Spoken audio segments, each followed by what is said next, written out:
Hello students, I am Kritesh Sharma to teach you the subject chemistry. Here we are going to learn chapter 2 solution of class 12th, and in this video we are going to learn about part 1. Students, the main contents to be discussed in this video are introduction, definition of solution, types of solution and modes of concentration.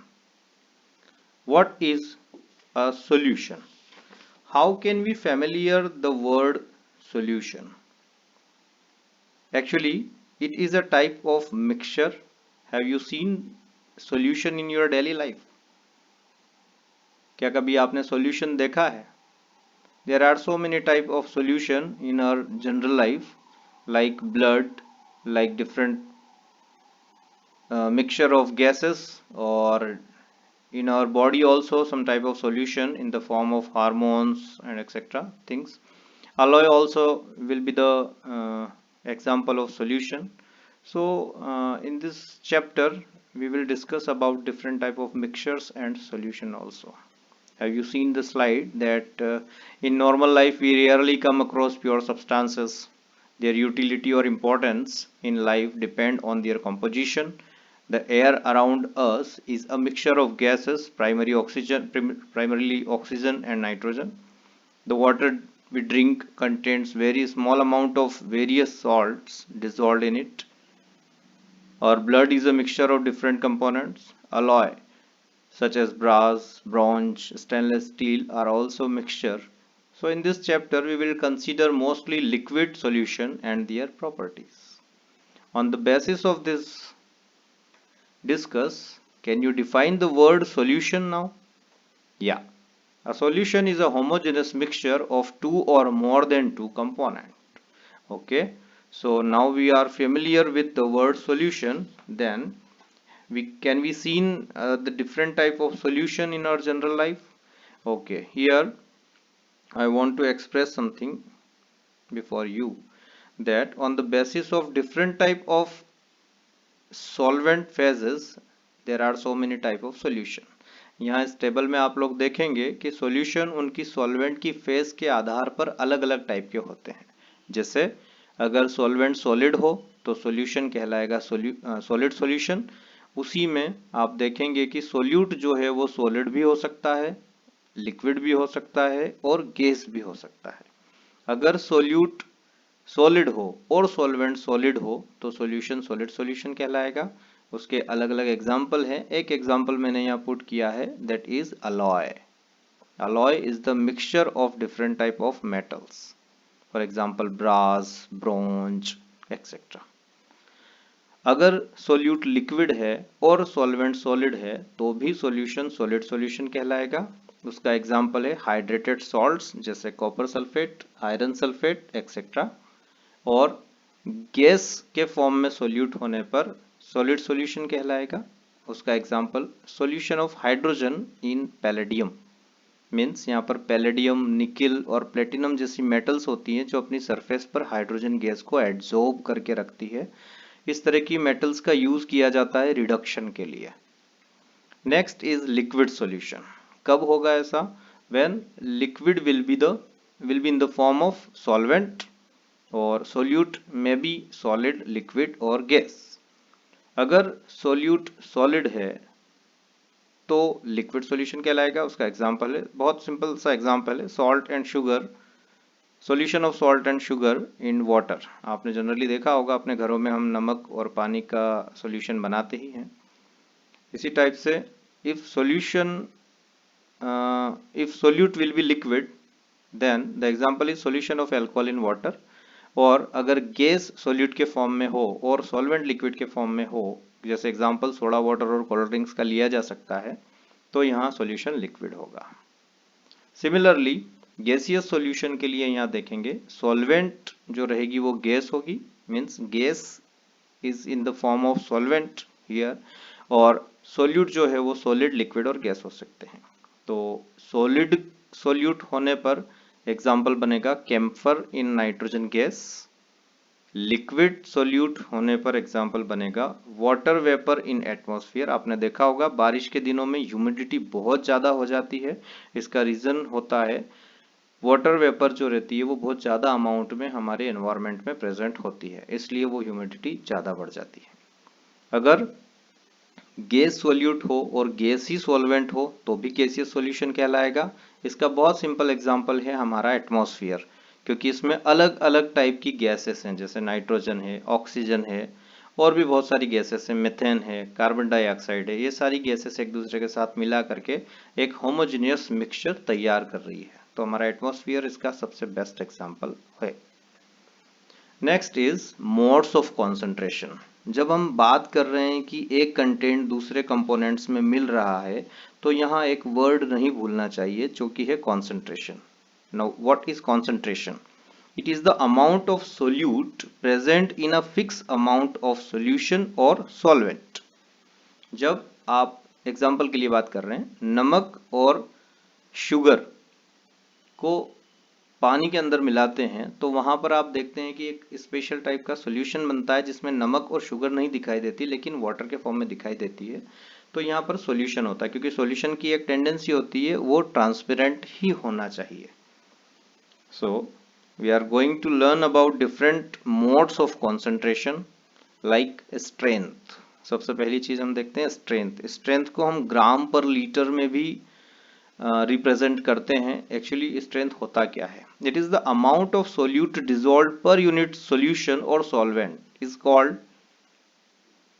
Strength of solution. There are various method of measuring strength. यहाँ पर देखेंगे हम अलग अलग type के measures हैं। जैसे first चलते हैं हम वेट पर वेट परसेंटेज, और it is called mass percentage. It represent mass of component present in 100 gram of solution. यहाँ पर आप देख रहे हैं कोई भी आपने सोल्यूट या कंपोनेंट लिया है, उसका जितना भी मास हो वो अगर सोल्यूशन के 100 ग्राम के अंदर डिजोल्व है तो वो हम मास परसेंटेज कहते हैं। इसका फॉर्मूला देखिए, mass of component in the solution upon total mass of solution into 100। Similarly volume percentage. Volume percentage में हम देखते हैं अगर दोनों ही लिक्विड हो, it represents volume of component in 100 ml of solution. Means यहाँ पर सोल्यूट भी लिक्विड फॉर्म में है और सॉल्यूशन और सॉल्वेंट भी लिक्विड फॉर्म में है।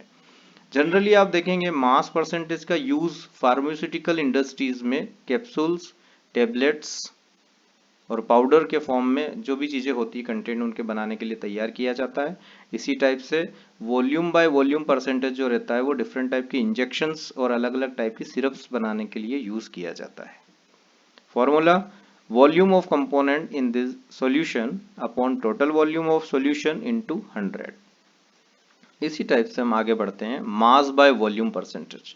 यहाँ पर हम ये देखेंगे कि जो सॉल्यूशन है उसमें सॉल्वेंट तो लिक्विड होगा लेकिन सोल्यूट जो है वो सॉलिड होगा। So it represents mass of solute in gram present in 100 ml of solution. अलग अलग टाइप के यहाँ पर ऑइंटमेंट्स कभी बनाए जाते हैं तो वो इस तरह के फॉर्मूला को यूज करके बनाए जा सकते हैं। The formula is mass of solute in gram upon volume of solution in ml into 100। Okay, next is parts पर मिलियन। ये जो मोड ऑफ कॉन्सेंट्रेशन है ये बहुत कम अमाउंट में अगर सोल्यूट सॉल्यूशन के अंदर प्रेजेंट है उसको डिफाइन करने के लिए लिया जाता है। For example sulphur gas. Sulphur gas जो है वो हमारे एनवायरनमेंट में 1 ppm से भी कम है। अगर जिस दिन सल्फर गैस या सल्फर डाइऑक्साइड ट्राइऑक्साइड का कॉन्सेंट्रेशन 1 ppm से ज़्यादा हो गया उस दिन यहाँ पर मानव नहीं रहेगा। मीन्स आप सोच सकते हैं ये कितना माइन्यूट कॉन्सेंट्रेशन का मोड होता है। So it can be defined as the mass of solute present in 1 million of solution and the formula is mass of solute upon mass of solution into 10 to the power 6। Next is mole fraction. यहाँ पर fraction word जो use किया गया उसी से आप समझ सकते हैं कि अलग अलग मोल्स होते हैं। मोल आप बहुत अच्छे से जानते हैं, आपने अपनी पिछली कक्षाओं में पढ़ा है। It represents the moles of any component, either solute or solvent, present in 1 mole of solution. Means यहाँ पर दोनों कंटेंट्स के मोल आप फाइंड आउट कर सकते हैं इस फॉर्मूले से। आइदर वो सोल्यूट हो सकता है और सॉल्वेंट हो सकता है। एक एग्जांपल के थ्रू हम आगे देखेंगे। पहले फॉर्मूला देखते हैं। Formula is number of moles of component either solute और solvent upon total number of moles of all the component, means solute plus solvent. इसको हम ऐसे भी देख सकते हैं, अगर हमें सोल्यूट का लेना है तो ऊपर लिखेंगे हम number of moles of solute upon number of moles of solute and solvent. इस टाइप से भी इसका फॉर्मूला बनाया जा सकता है। एक एग्जांपल लिया है। In a binary mixture, suppose एक बाइनरी मिक्सचर है। In this mixture if the number of moles of A and B are Na and Nb respectively, so the mole fraction of component A will be like that Na upon Na plus Nb। तो students इस formula के help से आप लोग mole fraction को भी find out कर सकते हैं। आगे जो आने वाले मोड्स ऑफ कंसंट्रेशन है वो आपको लैब के पॉइंट ऑफ व्यू से बहुत इंपॉर्टेंट समझे जाते हैं। सबसे पहला आता है molarity. It is denoted by M and it is the moles of solute present in 1 litre of solution. याद रखिएगा, इसके लिए भी आपको मोल के फॉर्मूला पता होना जरूरी है। इट इज एक्सप्रेस्ड एज मोल पर litre and represented generally by molar. Formula is moles of solute upon volume of solution in liter. Similarly, molality, it is denoted by small m. It represents moles of solute present per kilogram of solvent. It is expressed as mole per kilogram and it is also represented as molal. Formula is small m equals to moles of solute upon mass of solvent in kilogram. इसमें speciality आपको याद रखना है, जब temperature वेराई होता है solution का, जब टेम्परेचर में किसी तरह का चेंज होता है तो उसकी मोलैलिटी में चेंज नहीं होता है बल्कि उसकी मोलैरिटी में चेंज हो जाता है। यहाँ पर याद रखने बात यह है, क्यों? क्योंकि मोलैरिटी में क्या हो रहा है, पूरे सॉल्यूशन को लिया गया है, जबकि मोलैलिटी में सिर्फ सॉल्वेंट वाला पार्ट हम अलग से ले रहे हैं। इसलिए यहाँ पर चेंजेस जो रहता है वो मोलैरिटी में आता है बजाय मोलैलिटी के। एक और मोड ऑफ कॉन्सेंट्रेशन है जो बहुत इंपॉर्टेंट बनता है लैब के पॉइंट ऑफ व्यू से। It is normality. It is denoted by capital N. It represents as the number of gram equivalent or equivalents of solute present in 1 liter of solution. यहाँ पर gram equivalent एक most important thing है। Gram equivalent को calculate करने के लिए अलग अलग तरह के कंपाउंड्स या सब्सटेंस पर अलग अलग तरह के फॉर्मूला लगाए जाते हैं। नॉर्मलिटी का फॉर्मूला जनरली देखें हम, number of equivalents of solute upon volume of solution in litre. Gram equivalent calculate करने के लिए अलग अलग फॉर्मूला का यूज किया जाता है। जैसे जनरली एसिड का अगर आपको निकालना हो तो उसके लिए फॉर्मूला बनता है molecular weight of acid upon basicity. अगर बेस का निकालना हो तो molecular weight of base upon acidity. इस तरह से आप अलग अलग कंटेंट्स के लिए या अलग अलग जो भी आपका कंपाउंड है, आपने एसिड लिया है, बेस लिया है, एलिमेंट आप ले रहे हैं या कोई आयन ले रहे हैं, इस तरह से आप उसकी अलग अलग इक्विवेलेंट वेट पहले कैलकुलेट करते हैं, फिर उसी को यहाँ फॉर्मूले में पुट करके आपको उस इंडिविजुअल सॉल्यूशन की नॉर्मेलिटी पता चलती है। तो स्टूडेंट्स, आपने यहाँ देखा कि हमने सॉल्यूशन के बारे में बहुत सारी जानकारी इकट्ठी की। इसके अलावा हमने ये भी देखा कि किस तरह से सॉल्यूशंस के कॉन्सेंट्रेशन को अलग अलग टाइप से डिफाइन किया जा सकता है। अगले वीडियो में हम इस सॉल्यूशन चैप्टर का अगला पार्ट एक्सप्लेन करेंगे और बाद में हम देखेंगे कि किस तरीके से हम इसका अगला पार्ट जो है वो आप तक पहुंचा सकते हैं। तब तक के लिए थैंक यू सो मच।